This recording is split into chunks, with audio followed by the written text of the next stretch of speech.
Bharatanatyam to Mohiniyattam ഈ വർഷം ഇറങ്ങിയ ഏറ്റവും നല്ല സിനിമയായിരുന്നു മോഹിനിയാട്ടം എന്ന് ഞാൻ പേഴ്സണലി പറയും. എനിക്ക് ഭയങ്കര ഇഷ്ടപ്പെട്ടു ആ ഒരു സിനിമ. ഈ സിനിമയുടെ റിവ്യൂ ഒക്കെ ഒരുപാട് പേര് പറഞ്ഞു കാണും. അതുകൊണ്ട് തന്നെ എന്താ പറയാ, നമുക്ക് ലെറ്റ്സ് ടോക്ക് അബൌട്ട് ഗോവിന്ദരാജ. ഗോവിന്ദരാജനെ കുറിച്ച് പറയുകയാണെങ്കിൽ ഈ ഒരു സിനിമയിൽ അദ്ദേഹം, ഈ ഗോവിന്ദരാജ എന്ന് പറഞ്ഞ ക്യാരക്ടർ വെറുപ്പിക്കാത്ത മനുഷ്യരില്ല. ആ 10-15 മിനിറ്റ് വന്ന് ഫുൾ നെഗറ്റീവ് വൈബ്.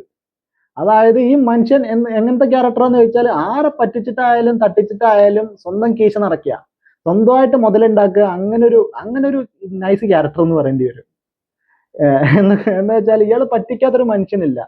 നാട്ടുകാരെ പറ്റിക്കുന്നുണ്ട്, വീട്ടുകാരെ പറ്റിക്കുന്നുണ്ട്, കൂടെ നടക്കുന്ന കൂട്ടുകാരെ പറ്റിക്കുന്നുണ്ട്, മാമാ മാമാ മാമാ മാമാ വിളിച്ചു കിടക്കുന്ന സ്വന്തം അനന്തരവനെ പറ്റിക്കുന്നുണ്ട്.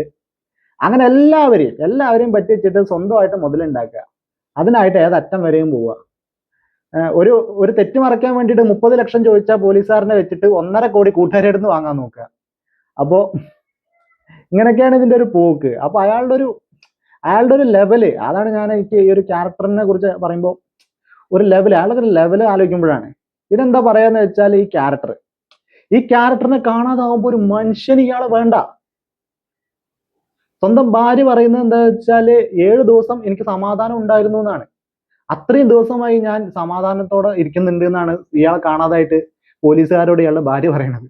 അപ്പൊ തന്നെ ആലോചിക്കാലോ ഈ ഒരു ക്യാരക്ടർ എത്രമാത്രം നമ്മളെ ഇറിറ്റേറ്റ് ചെയ്തിട്ടാണ് സമൂഹത്തിൽ ജീവിച്ചിരുന്നതെന്ന്. ഇതൊരു കോമഡി ആയിട്ടാണ് കാണിച്ചിരുന്നെങ്കിലും ആ ഒരു ക്യാരക്ടർ അങ്ങനെയാണ് മുന്നോട്ട് പോണത്.